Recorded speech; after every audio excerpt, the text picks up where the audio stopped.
Okay, we're live on X and on YouTube and on Instagram Live as well. Dimitri, can you hear me very well?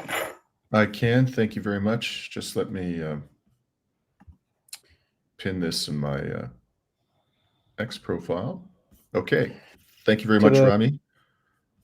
Yeah, to the people joining us, if you can type in the chat where you're tuning in from. Today is the 7th of September, 6:30 here in Paris, just outside of Paris. Dimitri, where are you? I'm on the Greek island of Paros, and I see we have, as usual, a quite eclectic and broad-based audience today. Great to see you all. We have Aula Al-Muslim from Boston.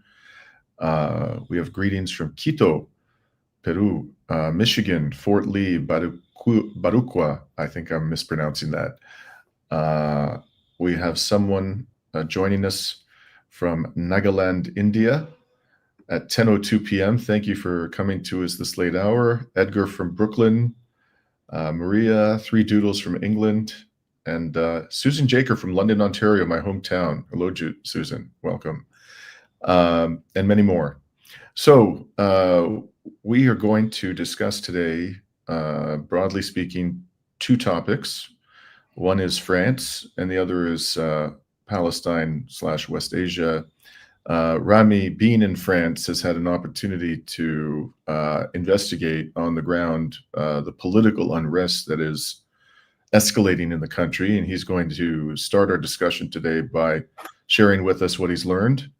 And then we're going to do a roundup of events from Palestine and other parts of West Asia, followed by a critical look, to put it mildly, at the EU's really quite pathetic attempts to sanction Israel. Not all states in the EU being on board with the very meager initiatives we're seeing from Belgium and Spain. But in any ways, we're going to take a close look at that and compare those sanctions to the sanctions that the EU has imposed on Russia. So, Rami, with that as background, perhaps you can take us through the explosive situation unfolding in France. Yes, but Dimitri, just before we start, there's been reports coming out that there's a $45 million contract between Netanyahu's office and Google or YouTube, right? This platform where most of people are watching us at the moment. And the purpose of this contract is to kind of basically whitewash Israel's genocide and starvation. And what's interesting is that the Netanyahu's prime minister office started publishing videos discrediting that there's a famine or that there's a lack of food in Gaza. There's one kind of screenshot from one of the videos that says there's food in Gaza. Any other claim is a lie.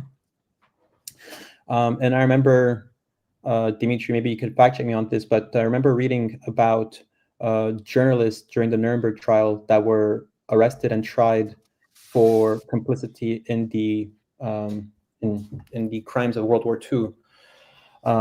So it's just quite intriguing to see the extent to which American corporations, mass media are playing a role in whitewash and enabling Netanyahu from whitewashing his crimes online.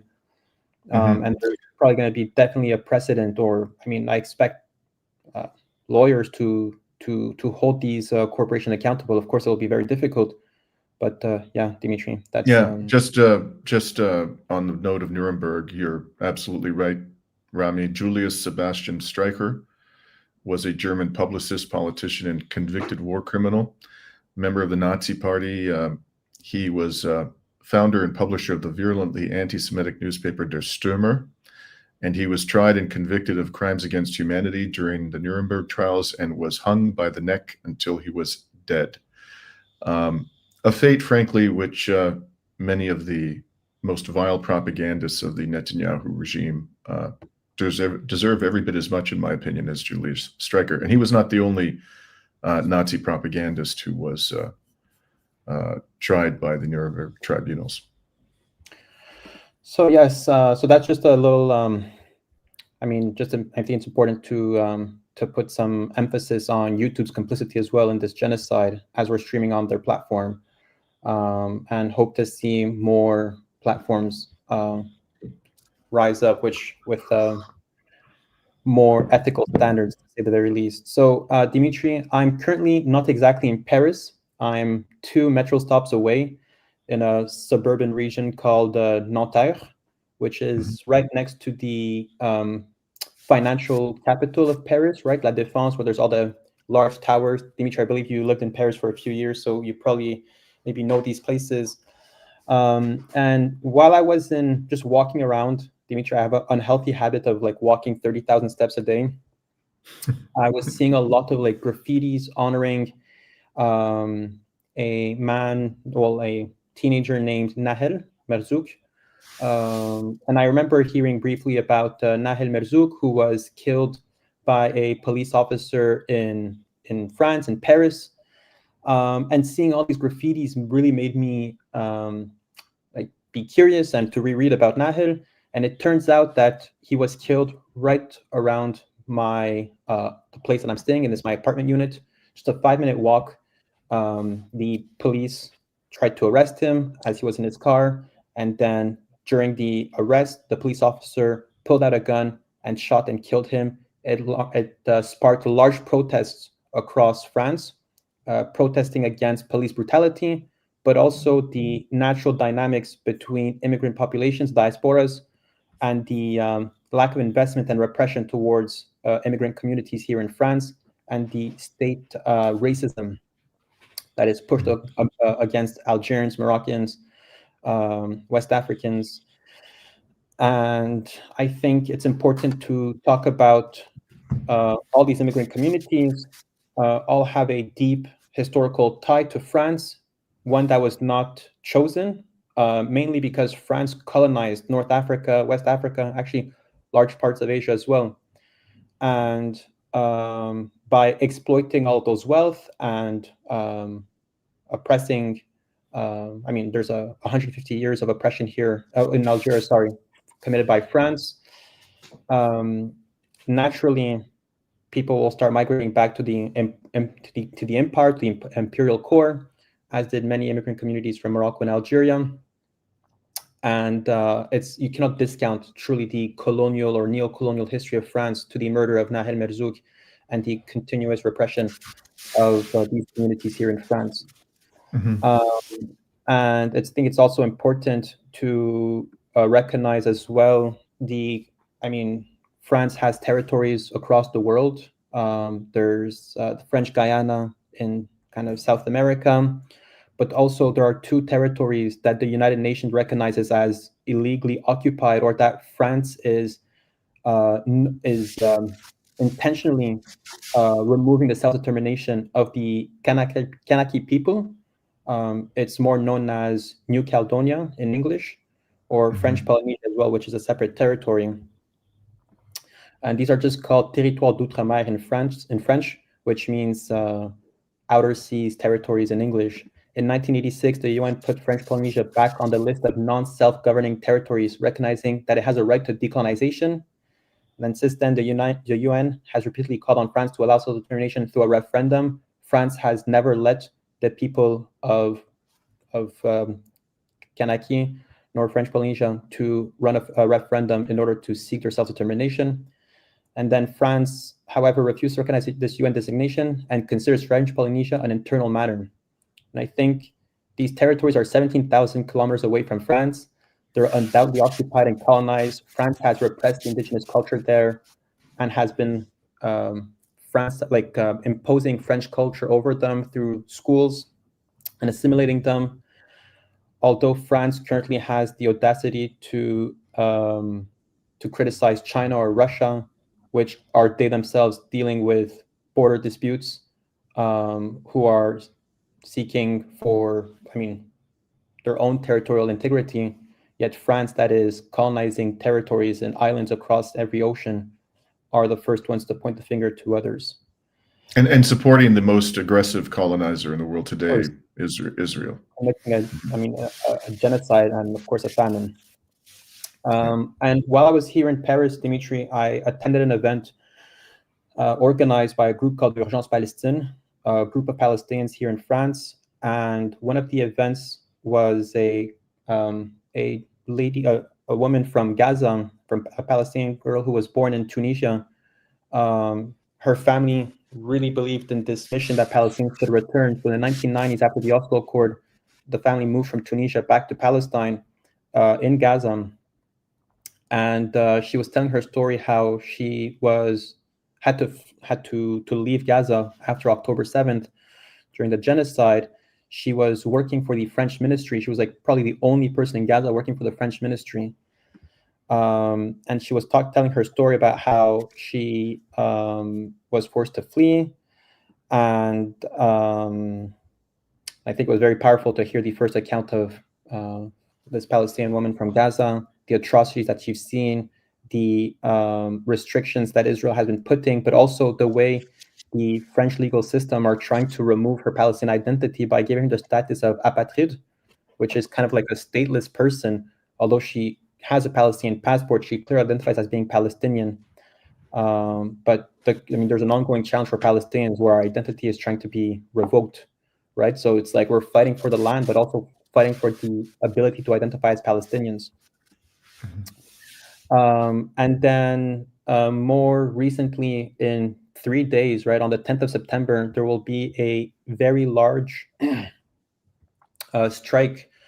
It is organized under the name of Bloquons Tout, which means block everything. It's a decentralized call that was made by just individuals on social media calling for a massive strike on the 10th of September. It was sparked by a $44 billion euro austerity plan unveiled by Prime Minister François Bayrou in July 2025. The plan includes measures such as eliminating 2 public holidays, freezing pensions, and cutting public services.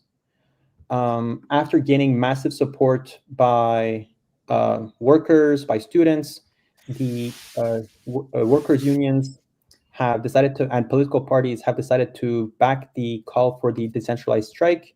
And it's important for the unions to support the strikers since they're able to bring kind of legal support, right? So striking has like a legal protection under French law. And the strike is taking the form of like staying at home, consumer boycotts, cash withdrawals from banks, and of course, direct actions. There are workers that will be blocking the périphérique, which is like this big highway that does a full circle around Paris. And there's been extremely large parallels, strong parallels between the strike that is happening on the 10th of September and the Gilets jaunes protest, which was sparked after a bill that wanted to do a tax hike on fuel, which ended up being like a 2-3 year long protest. Some protests reaching over 300,000 people in size. So what we might witness on the 10th of September, I'll be on the ground, Dimitri, recording, trying to document the strike. And we hope to see this protest reach the size of the Gilets jaunes, if not bigger. And I think it's also important, Dimitri, to point out that the French Prime Minister was appointed by Emmanuel Macron after the recent elections in 2024, July 2024, which the Nouveau Front Populaire won 180 seats, right? They won they're the largest bloc in the French parliament, yet Macron never gave a chance to this bloc to run the government, to set up a cabinet, or to be appointed as prime minister to build a government. Instead, Macron has picked on the center and right-wing parties to build a coalition or to form a cabinet. And that's why we're seeing the protest, Dimitri, because if Macron would have followed the democratic outcome of the elections, we would have seen a leftist government in power, which would have brought in a budget, which would have been much more legitimate and had more popular support considering they won the elections.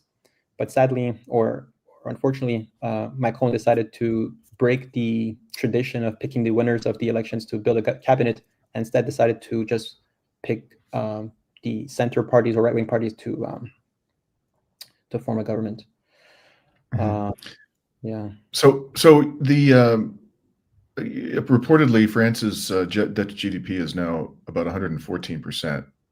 Its debt to GDP ratio, and its deficit is, I think, nearly double the EU limit of 3%.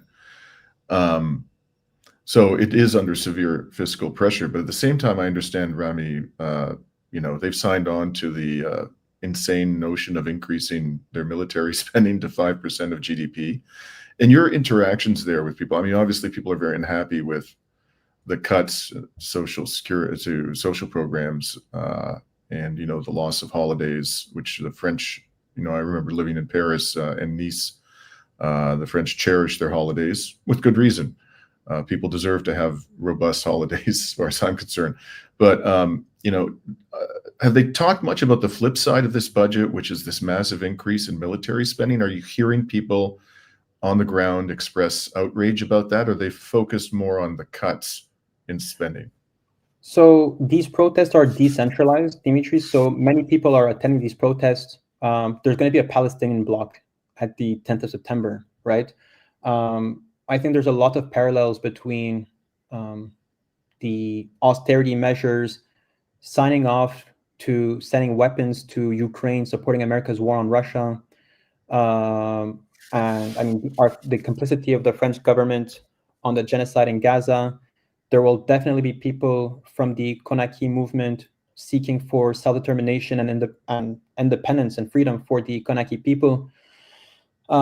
So it's a catch-all type of protest. Now, you see different political parties, different groups advertising their own purposes for their own reasoning for the strike. Just outside of my apartment, Dimitri, there's like a big sign that specifically mentions the militarization of Europe, the massive spending of weapons as one of the core reasons for this strike. Yesterday was a protest for Palestine in Republic Square in Paris, and there were some stickers that I found on streetlights saying "We're not going to die for Ukraine." So I think there are also going to be many more liberals at the protest that are just going to take this strike at face value, right? As just being against simple austerity measures. But the reality on the ground, Dimitri, is that this is a catch-all, like a kind of a big tent type of movement, right. And I believe that the core of the issue here is also mostly the undemocratic. I mean, France, I believe, is the second least democratic country in Europe. It's just behind Hungary in terms of assessment of democratic practices. Municipalities have very low to minimal powers. The president could basically uphold any decision he wants, bypassing any parliamentary decisions.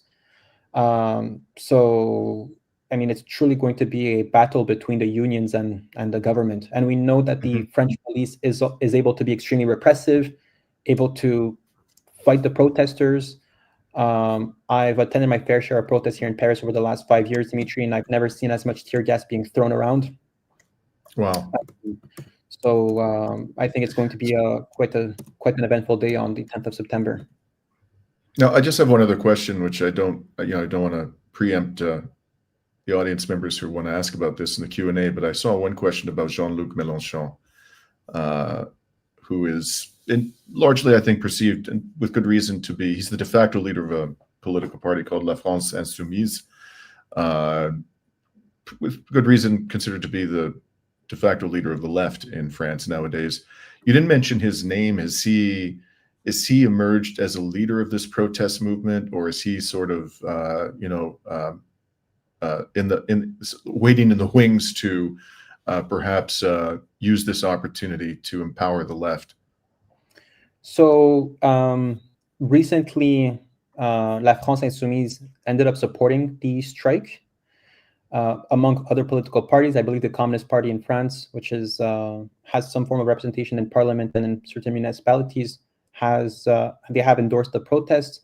I've sensed from speaking to certain people that Jean-Luc Mélenchon has been taking a bit of a step back, seen as a divisive figure in certain cases. Not that I necessarily agree with that assessment, but it seems like the left in France is heavily fragmented. There's multiple different parties. There's the new anti-capitalist party. There's probably 5 or 6 different communist parties. And it seems like Jean-Luc Mélenchon may have had his fair share of criticism and his dealing. I don't think it's due to the Nouveau Front Populaire. Well, just in building the Nouveau Front Populaire, Dimitri, when they were like kind of building a big coalition of all the leftist groups, the so-called pseudo-socialist party, which is not socialist at all, led by Glucksmann, has specifically called out against Jean-Luc Mélenchon being part of any form of coalition. So I don't think he was the face of that movement back then. Yeah. But based on what I've seen, I've been able to glean from the situation, he's also been Corbynized, Mélenchon. He's been viciously attacked as an anti-Semite with no justification that I'm aware of because of his strong support for the Palestinian people. So I think that's part of the problem he has encountered in terms of emerging as a true leader of the opposition. In any event, Rami, did you have anything else to add, or should we move on to our Palestine? The last thing I wanted to say, Dimitri, is I think one of my biggest idols, Dimitri, is a lawyer named Jacques Vergès, Maître Jacques Vergès. I had the pleasure of, or the honor of visiting his grave in Montparnasse Cemetery. He's known as the Devil's Advocate, or l'avocat de la terreur, which is like the basically the Devil's Advocate would be the translation of this. He defended Jamil Abu Haidid, which was an Algerian revolutionary who targeted colonial presence in Algeria. He was supposed to defend Saddam Hussein, but due to the family's decision, he ended up not doing so. He defended Carlos Ilich Ramirez. Among Khmer Rouge, I think it was Kirsafan, he ended up defending in court. No one he has ever defended got the death penalty. When he was asked if he would have defended Hitler in court, he replied, "I would have also defended Bush. Everyone has the right to a fair trial." Wow. So He was quite a man. This is probably an amazing way to answer this question, right? So So I think I've long admired as a lawyer Jacques Vergès. He's an extraordinary counsel. His tactic, people really should watch if you haven't seen it. The documentary about Vergès, L'Avocat du Diable. But as I recall, when he defended the Algerian revolutionary, he basically openly and aggressively challenged the legitimacy of the court in the colonial court in Algeria that was tasked with passing judgment upon her. And so his strategy was not to play within the rules, but to say that the rules are illegitimate, which was a really bold, and unusual strategy for a council to employ. Dimitri, sorry, go ahead. Go over it. I'm sorry. I finished with my comment. I was going to move on to the Palestine roundup. I was just going to say, Dimitri, that the first time I went to Paris, like 4 or 5 years ago, my first stop was at the house where he was living. Sadly, he had died just 5 years prior. And the second stop is his grave at the cemetery. And every time I go back to France, those are always my first stops, just to honor this gentleman who's an example for all of us to follow, of defending justice and of defending the people that no one else wants to defend, right? So he actually, Dimitri, for 7 years, he lived in exile. No one knew where he was. There were rumors that he might have been living amongst the Palestinians. So I recall that. Massive. Just so people absolutely, if people don't know of Jacques Vergès, his last name is spelled V as in Victor, E-R-G-E-S. So we do recommend you look him up. In any event, can I now turn to the resistance roundup, Rami? Absolutely, Dimitri. Okay, thank you very much for that. So on August 28th, Israel's genocidal military struck Sana'a, Yemen's capital, killing Yemeni Prime Minister Ahmed al-Rahawi, 9 other ministers, and 2 other top officials of the Yemeni government. Their funerals were held in Sana'a on September 1st. And we're going to show you some of the imagery from these funerals. There were tens of thousands of people who assembled to honor the martyrs, and you'll see, get a sense of the size of the gathering from this video. In a display of loyalty and defiance, they filled the Al Sabin Square, these mourners, in the heart of the capital. The martyrs were laid to rest after the funeral prayer at Al-Shab Mosque. The Grand Mufti of Yemen, Sayyid Shams al-Din Sharaf al-Din, reminded the nation of the sacrifices of these leaders who stood firm against the schemes of arrogance and oppression. And one thing I noted as I was watching this video footage, which you're probably not going to find anywhere in the corporate media in the West, but you can find it on resistance channels, principally on Telegram, is the courage it took just to assemble in the open in this way. I mean, if the genocidal Israeli entity is willing to massacre almost the entire cabinet of the Yemeni government, why would it not attack the military personnel who are assembled here at this this large gathering in the open air? The forces of Ansar Allah did not waste any time in dispelling doubts that they remain determined to punish the genocidal entity.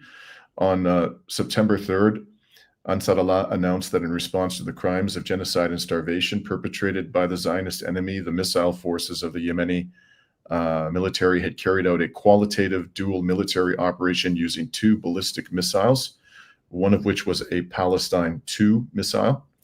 The multi-tipped fragmentation missile was used for the second time. The first time, I think, was a couple of weeks ago. There's video footage of that available. The other missile that they used was called the Zulfikar.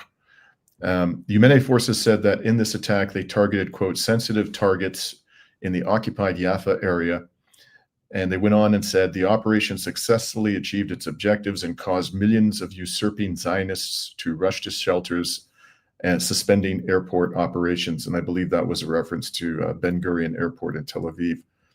On the following day, September 4th, Yemen's armed forces announced another targeting of what they described as an important and sensitive target west of occupied Jerusalem. And a further target they described as vital in the occupied Haifa area. And for this operation, the Yemeni missile forces reported that they used, among other weapons, a hypersonic ballistic missile, again, the Palestine 2. And they wrote on Telegram, the operation successfully achieved its goal by the grace of Allah, causing millions of usurping Zionist settlers to flee to shelters. I think, when you read between the lines of their statements about their missile launches, whether or not they actually do strike the target, I think that they, logically consider the mere disruption, the simple disruption they're causing to normal life in Israel and to the economy, as in and of itself a price that they are able to inflict upon Israel for its genocidal rampage against the Palestinian people. So they don't necessarily have to strike the intended targets in order for this to have a negative impact on the Israeli economy.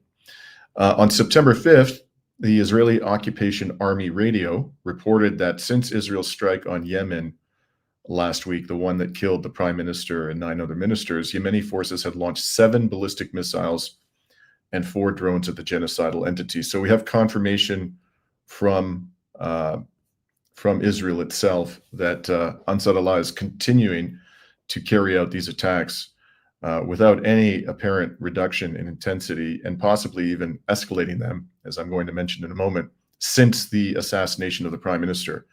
The escalation I'm referring to was a report today. It's a potential escalation the report was that undersea cables were reportedly cut in the Red Sea, and this disrupted internet access in parts of Asia and West Asia, experts said, though it wasn't immediately clear what caused the incident. There has been concern about the cables being targeted in a Red Sea campaign by Ansar Allah. Previously, there were concerns expressed. In the past, however, Ansar Allah denied attacking the cables. It'll be interesting to see if they issue such a denial this time around. Now, meanwhile, back in occupied Palestine, the Al-Qassam brigades continue to publish videos of their extraordinary military operations against Israel's genocidal forces in Gaza, and we're going to show you now a video published on September 3rd.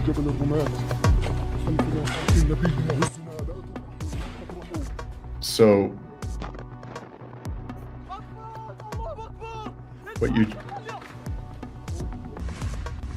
what you're seeing there is an attack upon an armored personnel carrier with a Yasin shell.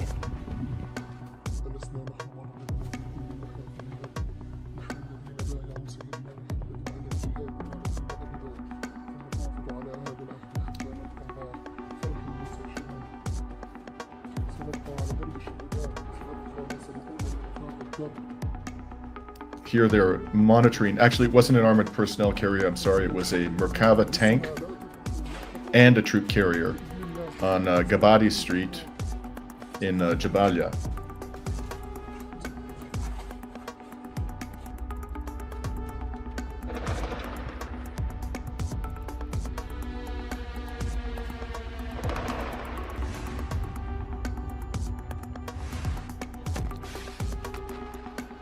So there you see the Merkava tank being struck, and now you're about to see the aftermath of a fighter placing, apparently by hand, an explosive device on top of an armored vehicle.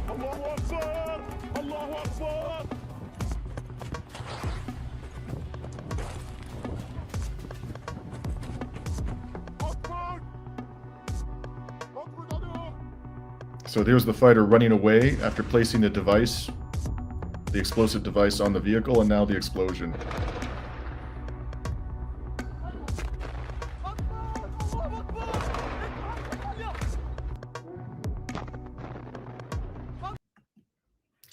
So, you know, whatever one may think of, you know, the Palestinian resistance forces in Gaza, I don't know that any objective observer could deny the extraordinary courage of these individuals fighting in that way against such powerful odds and in conditions of starvation, privation, and you know, the extraordinary surveillance capabilities of the Israelis. One wonders how they managed to survive at all with so many drones, surveillance drones, and attack drones flying overhead every minute of the day. So really stunning courage. And you know, contrast that to the increasing reports we're getting that the genocide forces are using explosive robots. So previously, in the earlier stages of this genocide, the terrorists coming into Gaza from Israel were rigging civilian infrastructure by hand with explosives and bringing them down. That's, you know, been one of the ways in which they've utterly demolished Gaza, but that was deemed by them to be too dangerous, apparently, and so now they've resorted to the habit of sending these explosive robots, which, you know, based on videos I've seen, can level an entire block. I really don't have any time for people who talk about the courage of the most moral army in the world. It is the most cowardly army in the world, as far as I can tell. So that's just one example. There are numerous others of combat taking place inside the Gaza Strip. In Bahrain this week, the world witnessed resistance of a non-military nature. It's not often you hear about Bahrain, but here is a video of a protest that took place a few days ago. Protests erupted in Bahrain against the appointment of a new Israeli ambassador to the country. Large-scale demonstrations were seen in the country's capital, Manama. Police forces were deployed to stop the protesters, but the demonstrators refused to back down, leading to clashes. Now, what's remarkable about this is Bahrain's, the autocracy of Bahrain, the Western-backed autocracy, is very, very repressive. And these are people who do not hesitate to resort to torture and other forms of, war crimes, crimes against humanity in order to suppress dissent. And it's not surprising that despite the extreme risks that protesters confront in Bahrain, that they took to the streets, because what happened here is that the Israeli ambassador was welcomed back to the Bahraini capital, Manama, by the foreign minister of Bahrain after Bahrain had severed, or at least suspended, diplomatic relations with the genocidal entity. I believe it was in late 2023, and purportedly suspended as well economic relations, not just diplomatic relations. And so after a 2-year hiatus on August 27, 2025, the foreign minister of Bahrain accepted the credentials of Shmuel Roel, the new Israeli ambassador to Manama.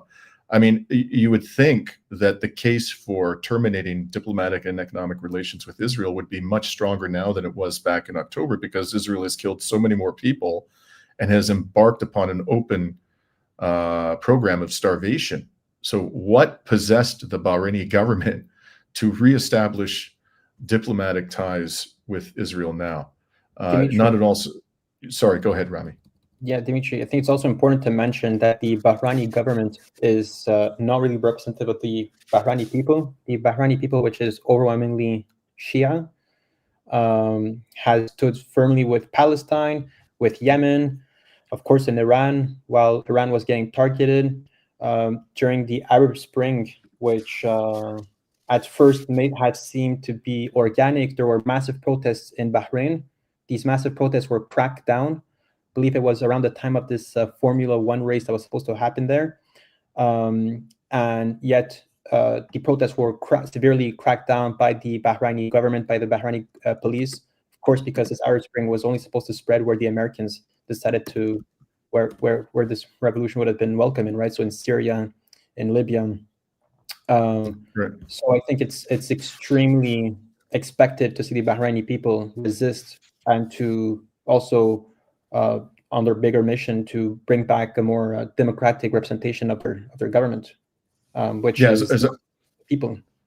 I think it was the figure I recall, 60% of the population of Bahrain is Shia, whereas the autocracy is Sunni, at least nominally Sunni. Whether they actually are, in reality, practicing Sunni Muslims, well, that's a theological or philosophical question we can debate. But in any case, the other factor I'd point out, thank you for reminding us of that, Rami, is that Bahrain hosts a major U.S. naval base, which is home to the U.S. Naval Forces Central Command and the United States Fifth Fleet, arguably the most important naval base of the United States military in West Asia.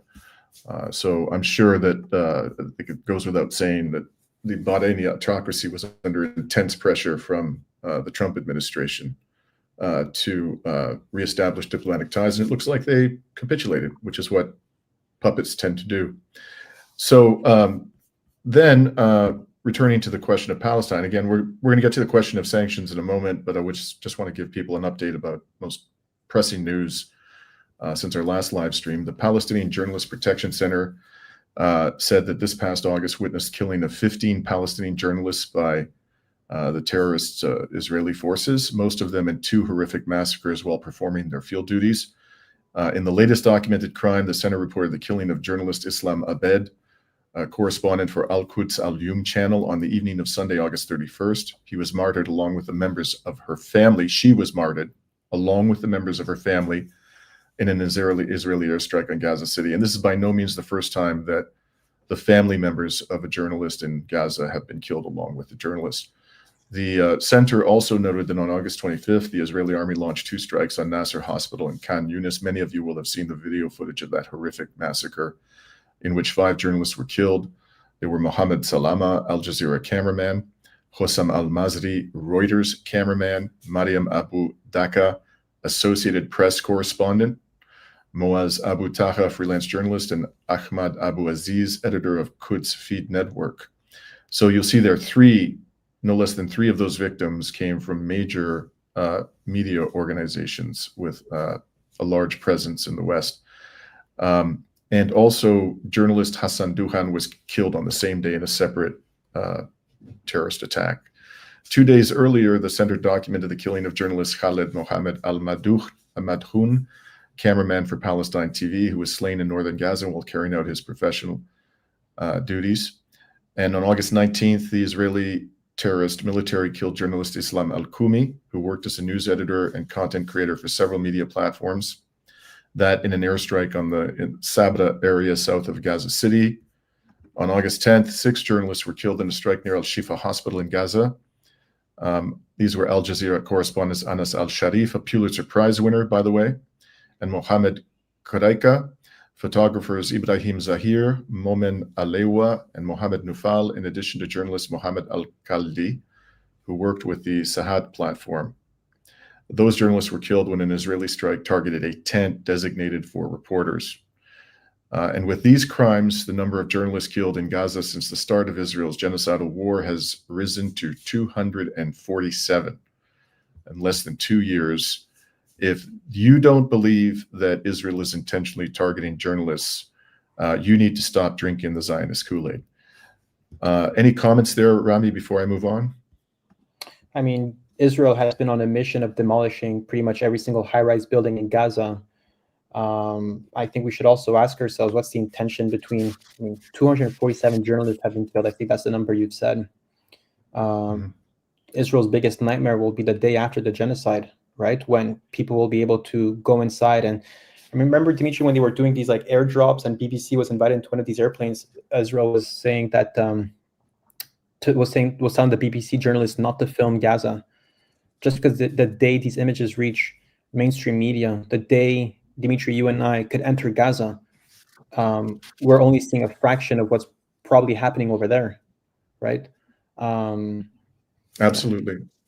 I've been saying for quite some time, I think we're going to discover when this genocide is over, mass graves all over the Gaza Strip that have not been uncovered up until now.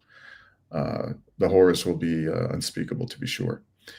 So now I want to say a few words about, update you on what's going on with the hostages, the ones that you don't hear about in the Western media. The Palestinian Prisoners Club has provided an update on the numbers of prisoners and detainees in Israeli dungeons as of the beginning of September. The total number of prisoners and detainees in those dungeons rose to 11,100. So you hear constantly about the 20 soldiers from the terrorist Israeli military who remain in the custody of the resistance in Gaza, and who, in my opinion, should therefore be categorized as prisoners of war because they are soldiers and for other reasons. But the much larger figure, 11,100, how often do you hear that in the Western media? This figure, by the way, does not include detainees held in Israeli army camps. Just imagine how many more. And of course, we've learned that torture is endemic in those camps. This number, 11,100, is the highest since the outbreak of the Al-Aqsa Intifada in 2000, in 25 years, based on documented data available to the institutions. Of the prisoners, 49 are female, including 2 from Gaza, and there are over 400 children in this group. The administrative detainees, they number almost 3,600, which is the highest proportion compared to the numbers of prisoners awaiting trial, those sentenced and those classified as unlawful combatants. So just to be clear what I'm saying, what I mean by administrative detainees, under Israel's military law, a Palestinian can be imprisoned for, I believe it's in a 3-month period, maybe even 3 or 6 months, without any charge being laid against the Palestinian. Just remember that we're dealing here with a kangaroo court system where the conviction rate is in excess of 99%. So if they're not willing to level a charge against a Palestinian detainee, I mean, that can only mean that there really is nothing. There's absolutely nothing. There's not even a straight face type of excuse you could give for charging the person. They have zero evidence to level any kind of a criminal charge against them, and then they can renew these detention periods of either 3 to 6 months indefinitely. So somebody can end up spending years in an Israeli dungeon where there's zero evidence of any criminal wrongdoing and without any charges ever being laid against the person. So as I mentioned, the number of people who are in that situation are 3,600. Why aren't we calling those people hostages? Why do we never hear about those people from Western leaders? They've done nothing wrong. There's not a scintilla of evidence. If there were any evidence that they'd done something wrong, of course, they'd be charged and they'd be convicted in Israel's kangaroo military courts. But they are invisible to the racists who rule us here in the West. Now, in other news, Israel's genocidal army and U.S. mercenaries continue to massacre starving Palestinians at so-called aid distribution points. And in addition, Israel's genocidal air force continues to strike Palestinian civilians sheltering in tents. So I'm just going to give you some figures so you understand the gravity of the problem, because I'm concerned, as I'm sure many of you are, that these practices of killing starving Palestinians at aid distribution points and blowing apart families, entire families that are sheltering in tents, are becoming normalized. On Sunday, August 31st, this day was marked by relentless massacres against civilians seeking aid at multiple distribution points, resulting in dozens of martyrs. The Israeli military also carried out targeted annihilations of entire families, such as the Abu Warde family in the north, while systematically demolishing residential areas in Jabalia. On September 1st, the campaign of targeting hungry civilians persisted, with deadly strikes on aid seekers in Rafah and central Gaza. Entire families again were annihilated in their homes, including the Dababish family in Sheikh Radwan and the Jabr family in Burej. A late-night massacre in Tel Al-Khawas saw a strike on the Al-Ashi family's apartment building, killing at least 9 people. On September 2nd, again, another day of horrific massacres, highlighted by a drone strike on children collecting water in Mawasi Khan Yunis that killed at least 9. In Gaza City, a strike on homes in the Al-Daraj neighborhood annihilated the Alaf and Al-Hur families, killing over a dozen. The terrorist military also began a systematic attack on the Sheikh Radwan clinic, using drones to drop incendiary bombs on ambulances and the surrounding area, while continuing its deadly strikes on aid seekers. And on September 3rd, the IOF escalated its bombardment of northern Gaza. A massacre in the Sheikh Radwan market killed 7 civilians, while entire families were annihilated, including the 10-member Al-Jrezi family in a strike on their home. The Abu Aita family was also targeted, killing 4, among them the well-known singer Hamza Abu Aita.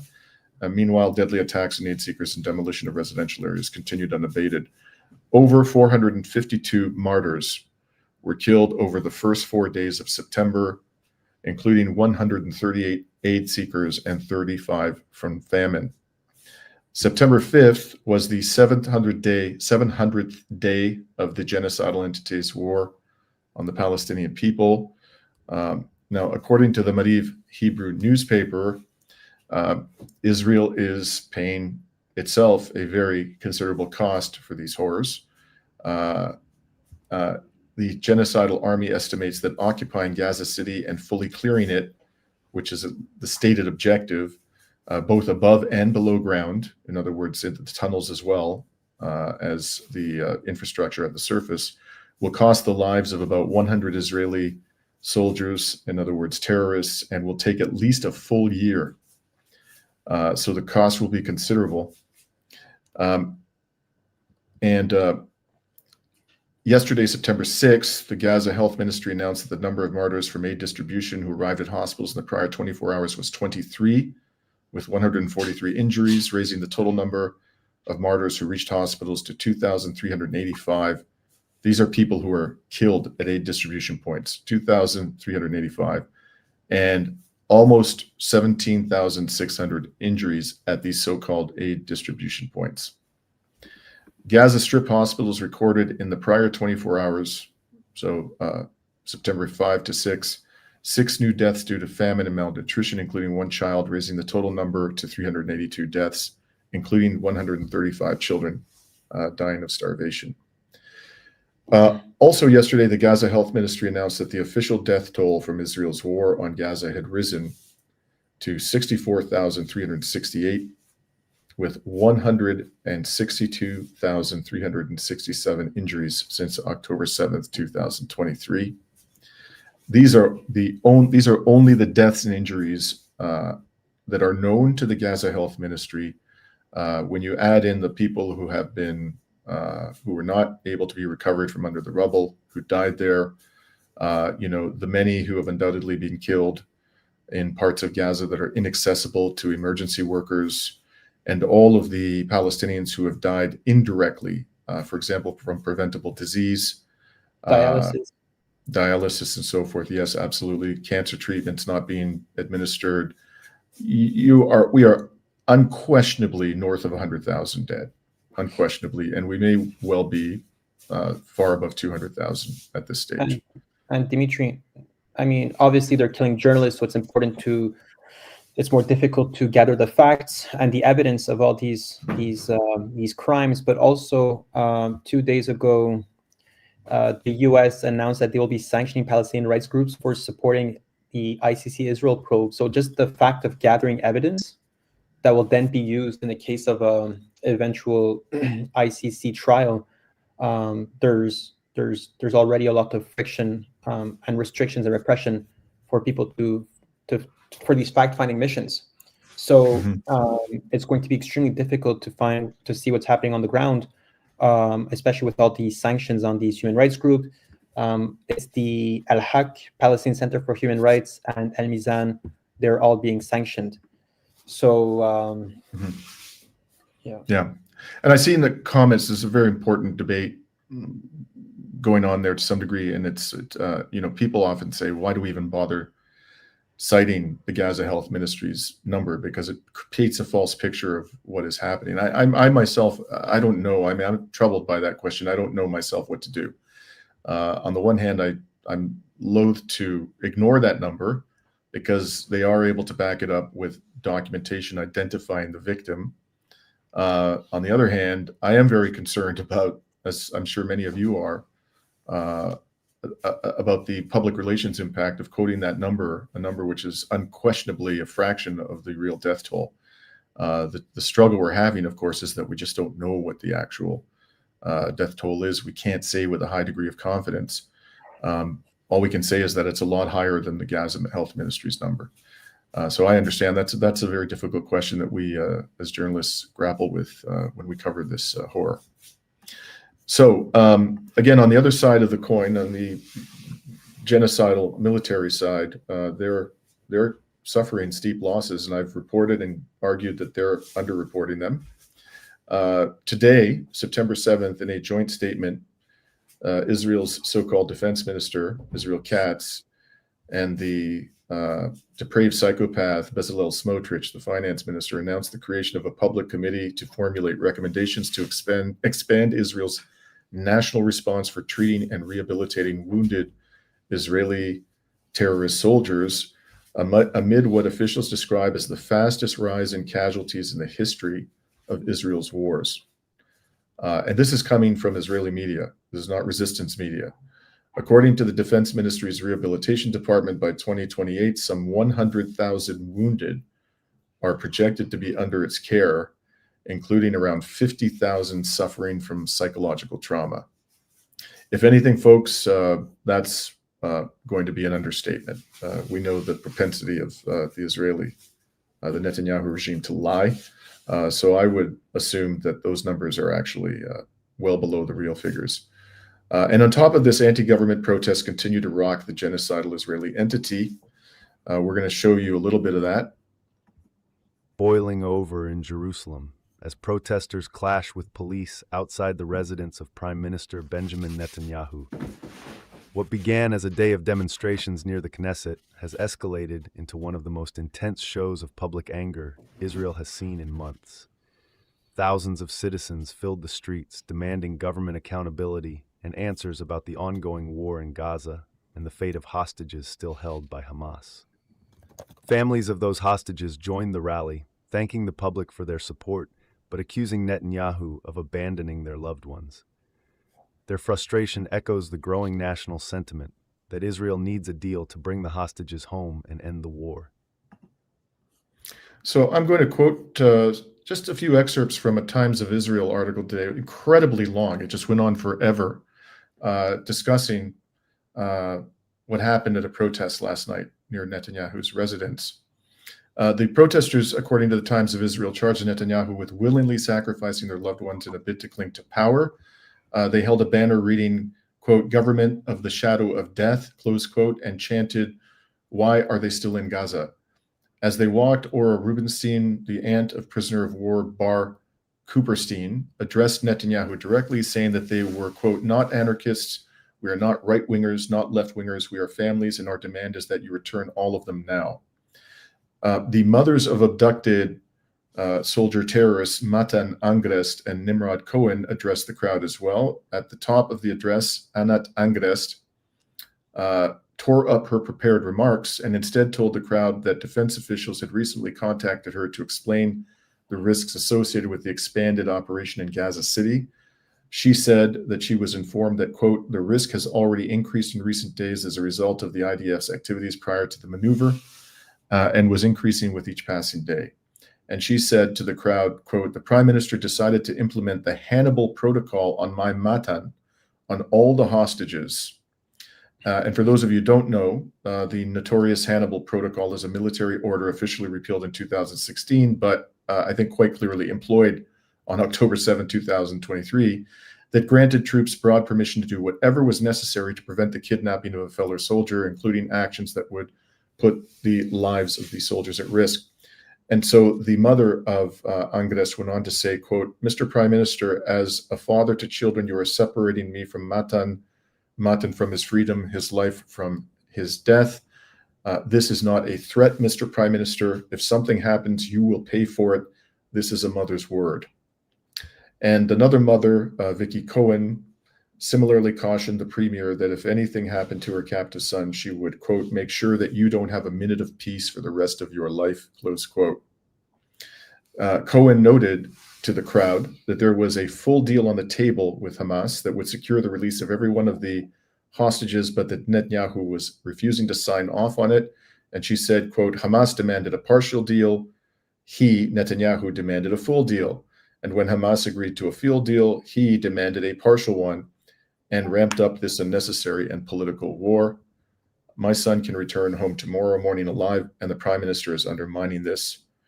My child will not be sacrificed on the altar of politics. If a hair on my Nimrod's head is harmed, I will make sure you don't have a minute of peace for the rest of your life." So Israel is, in real trouble, as we've said before. I also just want to mention that, we saw one picture of the protest there. I've been also seeing what I've been dying to see is anyone in Jerusalem in 1940 Palestine used the genocide word. Right, I see a lot of stop war, but no one's calling it a genocide. Right, this is obviously the Palestinians are resisting. They're resisting very well, but at the end of the day, this is a war of extermination, a genocide. The purpose is to exterminate the Palestinian people. And ironically, the LA Holocaust Memorial posted a little meme on social media yesterday or a few days ago. And basically saying that never again can't only mean never again for Jews. And then basically I was shocked. I was like, wow, a Holocaust memorial will be commemorating or maybe calling what's happening in Gaza or in Palestine a genocide. Turns out that they just apologized and said this was let me find the actual post over here.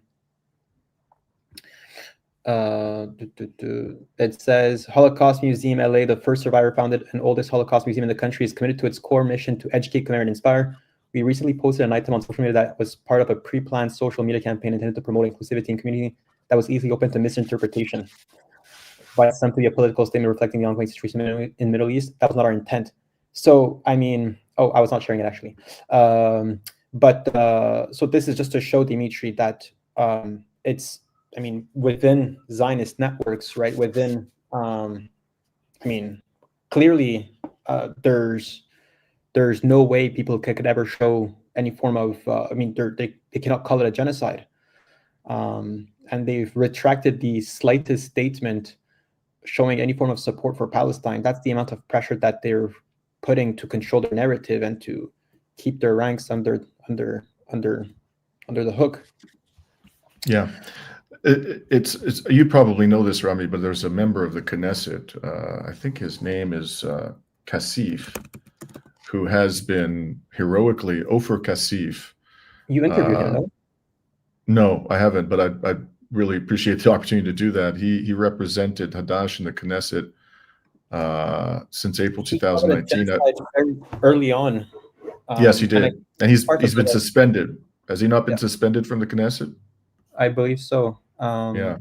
Dimitri, this is something I'll try to organize as an interview with Ofer Kassif and as well with Basil Ghattaz, which I was able to meet in Montreal.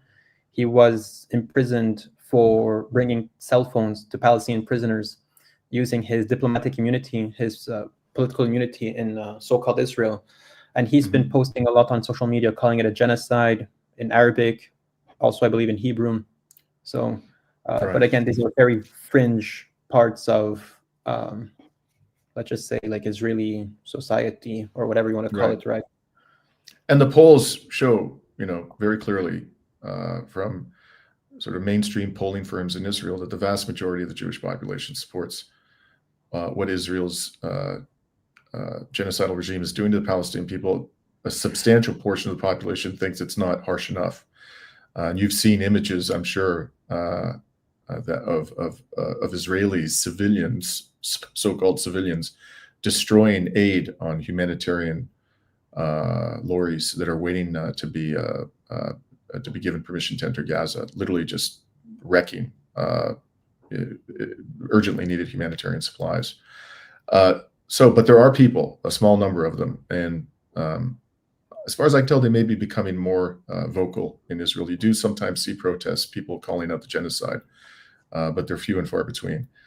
By the way, since we were on the subject of people we'd like to interview, one person, I know, Rami, you and I have talked about this. We'd love to interview Georges Abdallah, who recently emerged from 41 years in a French dungeon and who is now in Lebanon. So if anybody out there knows how to reach Georges Abdallah, please let us know. We would be most gratified for the opportunity to speak to him. So before we go to the Q&A, I want to deal with this flamboyant announcement from the foreign minister of Belgium that they are going to sanction Israel or some people who are associated with this genocide. And I'd like to take a few minutes to go into this statement that he put out. His name is Maxime Prévost, foreign minister of Belgium, because there's so much deception and doublespeak and propaganda surrounding Western government efforts, purported efforts to hold Israel accountable, that it really behooves us to break this down and expose it for what it is, which is kabuki theater. Because if we think that they're actually finally fulfilling their duty to prevent and punish genocide, then we're not likely to continue to apply the same level of pressure on them. And so that's why this is not a game of gotcha we play here on Reason to Resist. We look critically at these claims that these Western governments are holding Israel accountable because we want people to maintain the pressure until they do hold Israel accountable. And not a single one of them is doing that right now. Not one Western government. So let's turn then to Prévost's statement. This is a post he put out on X. And it's small, but I'm going to read to you, let's go through it bit by bit, and I'll give you our reaction. So he starts out by saying Palestine will be recognized by Belgium during the UN session. This would be the upcoming session. And he puts a big exclamation mark after it. And then he says, and firm sanctions are being imposed on the Israeli government. And he quickly adds, any anti-Semitism or glorification of terrorism by Hamas supporters will also be more strongly condemned. So I think you could safely infer that already elevated levels of repression, of condemnation of Israel are going to escalate in Belgium at the same time that he's claiming to be preparing firm sanctions, as he put it. As far as the recognition of Palestine goes, what is the point of recognizing Palestine if there are no Palestinians left to live in it, which is the direction we're heading in? The recognition of Palestine, which is long overdue, and the vast majority of countries in this world representing the vast majority of the human population had recognized Palestine before the genocide began. Did that stop Israel from embarking upon this genocidal project? No. So if you add a few Western states to this long list of states that have already recognized Palestine, no rational person would think that that's going to change Israel's behavior. This is just performative. So then he goes on and he says, in light of the humanitarian tragedy unfolding in Palestine, it's not a humanitarian tragedy, it's a genocide. That in and of itself should tell you what the mindset of this person is, that they won't call it a genocide. He says, and in response to the violence perpetrated by Israel in violation of international law, given its international obligations, including the duty to prevent any risk of genocide, Belgium had to take strong decisions to increase pressure on the Israeli government and Hamas terrorists.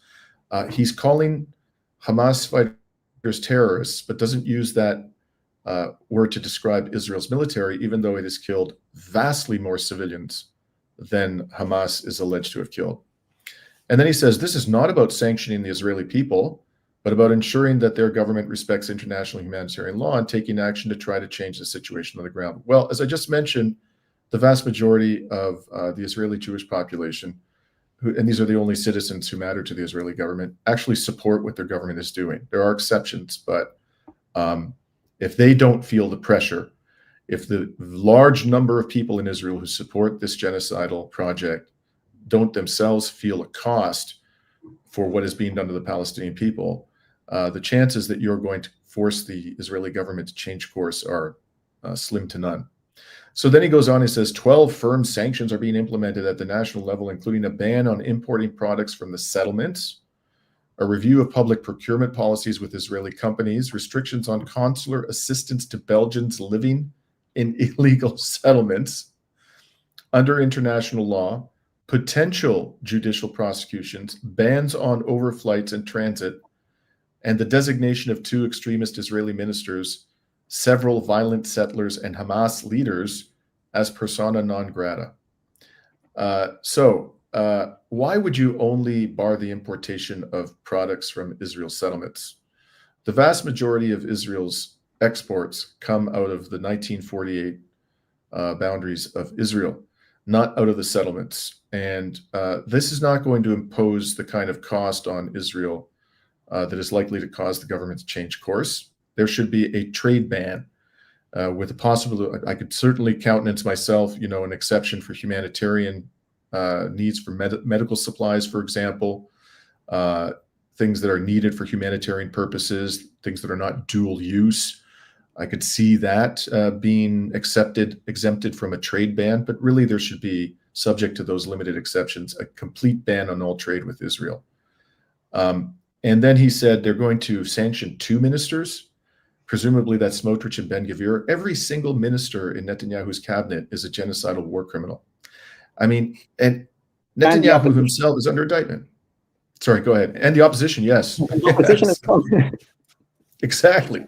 Naftali Bennett supports this genocide. Yair Lapid supports the genocide. Yeah. Absolutely. Benny Gantz, who already proved himself to be a war criminal before the genocide. We go on and on. Avigdor Lieberman is frothing at the mouth. He has more blood in his hands as well. Yeah. Yeah. Also, so Dimitri, why only 2 ministers? I mean, it's absurd. Sorry, go ahead, Rami. Just Dimitri, I think it's also important to mention that in Belgium, they're cracking down on Palestine activist groups. The group Samidoun, within the last 7 days or in the next in the upcoming days will become like a group that is banned in Belgium, right? It's pretty much the leading group in the Palestinian solidarity movement run by Palestinians in Belgium. Our friend Mohamed Khatib, who was living in Belgium as a refugee, had his refugee status revoked by the current Belgian government. So again, right, these recognition of Palestinian states always comes under it's a veil for other forms of attacks on Palestinian civil society, on Palestinian activism. I mean, I'm in touch with a lot of comrades in Belgium, and they're showing me videos of massive police crackdown on these protests. Every day there are protests in Brussels, and one day at the other are being just like pepper sprayed and shot down, interrupted. Not surprising. Yeah. So the last thing he says is Belgium will join the countries that signed the New York Declaration, paving the way for a two-state solution and thus recognizing both states. The New York Declaration, as we've covered previously on Reason to Resist, was this statement that emerged from a recent conference in New York to address the genocide, although the people who organized that conference, I believe it was co-hosted by Saudi Arabia and France, which tell you all you need to know about what this thing was designed to do. And in the New York Declaration, they insist that the Palestinians disarm, which is their right under international law. And as I've said many times, if the rational expectation is if that the Palestinians had no ability to defend themselves militarily, the killing of Palestinians would escalate. The idea that the defenseless Palestinians, utterly defenseless Palestinians, would be safe is ludicrous. And if you need any proof of that, just look at what's happening in the West Bank, where every day deadly attacks are being perpetrated. Hamas isn't in control of the West Bank. And every day deadly attacks are being perpetrated both by the Israeli military and armed Israeli settlers against Palestinian civilians in their homes or in their olive orchards or tending to their sheep or in their shops. So that is what the future holds for the Palestinian people if they were forced to disarm. So this New York Declaration is a disgrace. It violates international law. And the fact that Belgium is bragging about its intention to sign on to the New York Declaration is a very bad sign. So I think this is laughable, frankly. It's better than nothing, sure, but it's next to nothing. Now, meanwhile, the Spanish news outlet El País reported that Spain plans to approve a complete and immediate arms embargo on Israel this Tuesday and might even declare Netanyahu and other Israeli ministers persona non grata. The government in Madrid, according to El País, is working to impose a sweeping ban on all direct and indirect deals on weapons or military technologies with any Israeli public or private body. This is citing unnamed sources. And Spanish Prime Minister Pedro Sanchez's government pledged to stop selling arms to Israel shortly after October 7, 2023. Last year, the Spanish government widened that commitment to include weapons purchases from Israel. In recent months, it canceled several high-profile deals with Israeli companies. So let me just say, this is, if it is in fact implemented, this is what an arms embargo would look like. First of all, it would cover not only purchases from Israel, but it would also, exports of weapons to Israel, but also purchases of weapons from Israel, which I think no other Western government has done up until now. And also, it should not be limited to private actors or public actors. It should cover both public enterprises and private enterprises and individuals should be prohibited from trading in arms with Israel. And it should cover both direct and indirect provision of weapons or purchases of weapons, and also cover components that could be used for the making of weapons by Israel. So it remains to be seen if Spain will in fact do this. But if it does, no one should, hail Pedro Sanchez as a leader. Why hasn't he done this already? I know the Spanish people want this overwhelmingly. There's huge support for the Palestinian cause. Why? What is he waiting for? This is almost 2 years into this genocide. And this is just the minimum, the arms embargo. There should also be a trade embargo with Israel. And all of the military and political leaders of Israel, as Rami pointed out, even the major opposition leaders should be barred from traveling to Spain. And if they set foot on Spanish soil, they should be arrested and handed over to the ICC for prosecution. That would be a true commitment to holding Israel accountable. Now, just to drive home the point that this is all ridiculous, frankly, I just want to point out to you what the EU has done to Russia. Under the category, so the EU, it's often said, rightly, that the EU has enacted 18 rounds of sanctions on Russia. But you don't often hear discussion about the substance of those sanctions. So there's two categories, one under the category of human rights, and there's another set of sanctions under the category of Russia's so-called aggression against Ukraine. Under the category of human rights, the EU has sanctioned the Federal Penitentiary Service of the Russian Federation, judges, prosecutors, and other members of the judiciary, and high-level officials in the penitentiary system and in the Russian Ministry of Justice.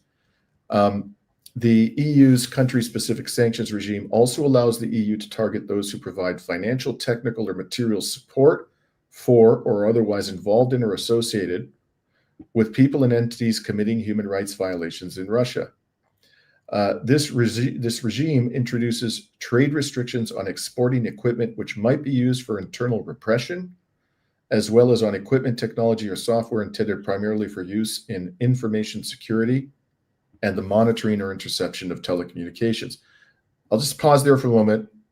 Nothing like that is being discussed to my knowledge at the European level. Nothing like that. Currently, 52 Russian individuals and one entity are sanctioned under this EU regime. That's just the first category. The second category relating to Russia's so-called aggression against Ukraine, under that category, the EU has sanctioned an additional 2,500 individuals and entities. The sanctioned officials include Vladimir Putin, Russian Foreign Minister Sergei Lavrov, Russian ministers other than Putin, the governors and local politicians of Russia, members of Russia's National Security Council, high-ranking military personnel, members of the Russian State Duma, the parliament, and various Russian business persons. Companies from third countries are also subject to EU sanctions in view of their support for Russia's war. And on top of all of that, the G7 countries plus the European Union announced in May 2023 that the approximately $300 billion US in Russian central bank assets that had been frozen in these countries would remain frozen until Russia pays for the damage it has caused to Ukraine. On top of all this, the EU has provided tens of billions of dollars in weaponry to Ukraine. Of course, it has not provided a single bullet to the Palestinian resistance. And can you imagine if the Europeans began talking about freezing the central bank assets of Israel? Oh my God, there's nothing like that even being whispered about in the halls of European power. And just to finally, demonstrate how absurd this all is, according to the UN High Commissioner of Human Rights, as of August 13, 2025, at least 13,883 civilians, including 726 children, were killed in the Ukraine war since it began in February of 2022. I repeat, 726 children. And we can say with confidence that some number of those children, I don't know what the number is, I'm not sure anybody really knows, were not killed by Russian troops, but were killed by Ukrainian forces, whether intentionally or unintentionally, because the Ukrainians have, also directed attacks into civilian areas, whether with or without justification, killing many civilians. So, but let's say all of those children were killed by Russians, 726. According to Save the Children, as of September 6, 2025, Israel had massacred more than 20,000 children in Gaza since October 7, 2023. That's at least one Palestinian child every hour on average for 22 months. And let's recall that the war in Ukraine began approximately 19 months before the genocide. So it's been going on much longer than the genocide has been going on. Despite that fact, Israel has killed at least 28 times as many children as have died in the Ukraine war, even though the Ukraine war has lasted 19 months longer than the genocide in Gaza. And as Rami and I were discussing, this is all based upon the official Gaza Health Ministry numbers. The number of dead Palestinian children at this stage could be well in excess of 100,000. That is not an unreasonable estimate at all. And so for the Europeans to be wringing their hands about these pathetically weak sanctions almost 2 years into this genocide is a raging indictment of the moral bankruptcy of the Western political elite. And Dimitri, you spent a good amount of time talking about the sanctions the EU has put on Russia. We could double that in the amount of weapons the EU gave to Ukraine, NATO have given to Ukraine. So not only should we expect sanctions on Israel, but also I think there was a Professor McGill who spoke about the need to send weapons to the people in Palestine to resist. And I think that's pretty much absolutely putting as sanctions. I'm so glad you raised that point. Rami, in my view, the fastest way you can determine if your local elected representative is a racist is ask that person this question. Does Israel have a right to defend itself? The answer you're going to get is unquestionably going to be a yes. Maybe you might get a qualified yes. They might say yes, as long as they comply with the laws of war, whatever, the Geneva Conventions, but you're going to get a yes. Then just ask them, do Palestinians have a right to defend themselves? What you're going to get is either a no or an evasion or some humming and hawing or some incomprehensible answer nobody can make sense of. That's what you're going to get. If that's not from all elected officials, but from the vast majority of it, I assure you. And if that's the response you get, you know that your elected official is an anti-Palestinian racist. It's absurd that no one ever talks about the right of Palestinians to defend themselves in Western halls of power. I don't expect a single elected official in Canada to ever mention Palestine's right to resist or to support our right to defend ourselves. I'm still waiting, Rami. Still waiting. I haven't heard a single one. Didn't you do that exercise where you question people entering the Guy Favreau complex, or was it? I forgot where it was. And you asked people, do Palestinian lives matter as much as Ukrainian lives? And exactly, that was at the NATO summit in Montreal. Yeah. And almost nobody said yes. Dimitri, do you think we could open up the floor for Q&A? Yeah, let's do it. So for the folks in the chat, if you have any questions, please put like question marks or make them visible so that I could make sure to save them and keep them into our backlog of questions. In the meanwhile, if there's anyone from Paris in the chat, can you send a DM to Dimitri on either Instagram or Twitter? I'm looking to have access to the catacombs of Paris. It's like this underground network. I'm just trying to work some contacts to see who can help me get access to this. I'm not sure if people know what the catacombs are, but it's like basically the entire base, the entire basically like underground of Paris was dug out to be used as quarries, right? To take the rocks to build buildings and whatnot. And they like stored skulls there and basically all the corpses. And there's like some secret entrances that I need to be aware of. So please message Dimitri. In the meanwhile, there's a question here from JB who says, does anyone know if T. Hoxha is okay? Dimitri, you recently interviewed my friend Callum. I believe Hoxha is still on hunger strike. The government is not responding to her calls for relief. Dimitri, do you have any updates on Hoxha? And can you tell us more about the interview with Callum? Yes, so Calla Walsh was the co-founder of Palestine Action US, and she engaged in an action with other activists from the organization at an Elbit Systems plant in New Hampshire, and also in Cambridge, Massachusetts. There's another one apparently, and some damage was done to the New Hampshire facility. And for that, Calla and two other Palestine Action activists were charged with felony offenses investigated by the FBI. They were looking at over 30 years of imprisonment and ultimately pled guilty to misdemeanor charges. And Calla herself spent, I think, 41 days in a jail cell. And now she has a criminal record. She talked about that. She really went out of the way, Rami, offline before we started the interview to say, I have to talk about my comrades in Britain and in California, T. Hoxha being one of them, who are in prison for, taking conscientious action against corporations that are complicit in the genocide. And T. Hoxha has, I hope I'm pronouncing her name correctly, but she's on a hunger strike. And Calla provided to me a toolkit, a document, a Google document, which was a toolkit for how to help T. Hoxha, and I put that into the description of the video. That was about, I think a week ago we published an interview. At this point, I don't have an update, Rami. I hope maybe you can get one just by doing some quick research there. But I hope that, and by the way, she's not hunger striking for the purpose of being liberated. She's not asking that much. She just wants, to be treated like a dignified human being while she's in prison. So any support that you can extend to T. Hoxha and to her comrade, whose name, I think his name was Kunin, if I'm not mistaken, the other activist who's imprisoned in California, I understand. So we have a couple more questions. Well, there's here a little post from Susan Jacob who says, my dad was born in Palestine. When he came to Canada, the airport officials changed his place of birth to Jordan because they said we don't recognize Palestine.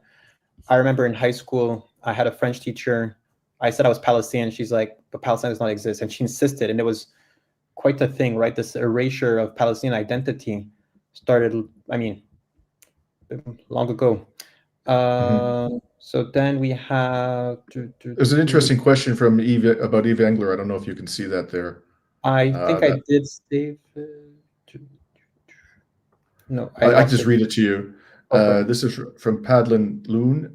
Has Eve Engler or other NDP politicians said that Palestinians have the right to defend themselves? I have no doubt that Eve has said that. He's probably said that many, many times.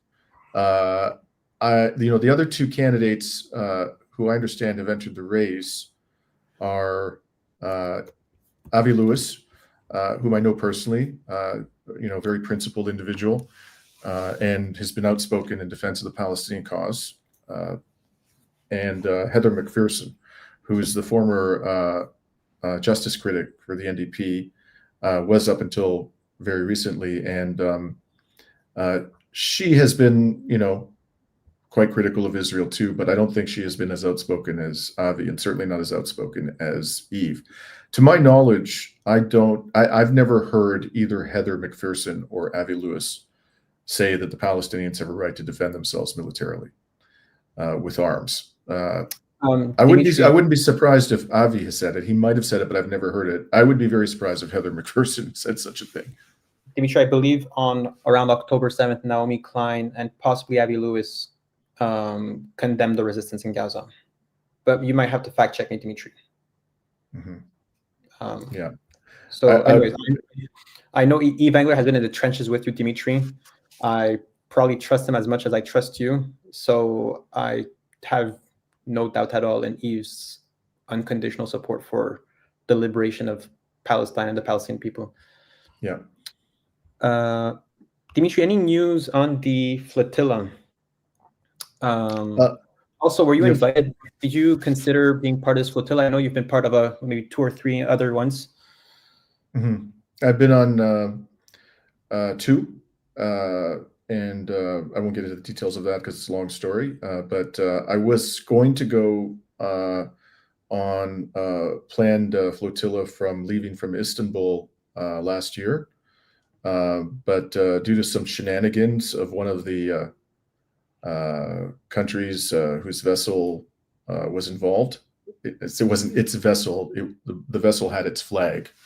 It was Guinea-Bissau, whose leader was characterized by Israeli President Isaac Herzog as a true friend of Israel.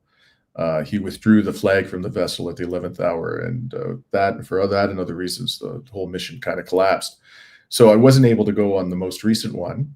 But this large flotilla that's going, it's a possibility that I'll get involved. I've got to work it out. Right now, my understanding is the vessels, they left Barcelona, I think, a few weeks ago. They had some delays because of rough winds, and then they went to Tunisia. And now, if they haven't departed Tunisia, I think they're going to be departing soon. I know what the next destination is, but I'm not, I don't know if I'm free to tell you what the next destination is, so I'm just going to say nothing about that, but they're heading eastward eventually. And I think their intention is to get to Gaza within weeks. I have to tell you, Rami, I'm really going to be fascinated to see how Israel's going to deal with this one. Dimitri, should we do our next live stream from there? If I get in that boat, we'll do, and it's technologically feasible, we'll do a live stream from the vessel. But how are they going to deal with dozens of vessels? This is it's not like the Israeli military has a naval force the size of that of the United States or the Russian Federation or China. So that's going to be quite a challenge, and I suspect that they're going to get some help from Western navies in preventing these vessels from getting to Gaza. But we shall see. And then we have Well, this kind of goes hand in hand with the question, but what will be the distraction when they arrest the flotilla? Then They'll we come up have with what I'm sure, George. No question.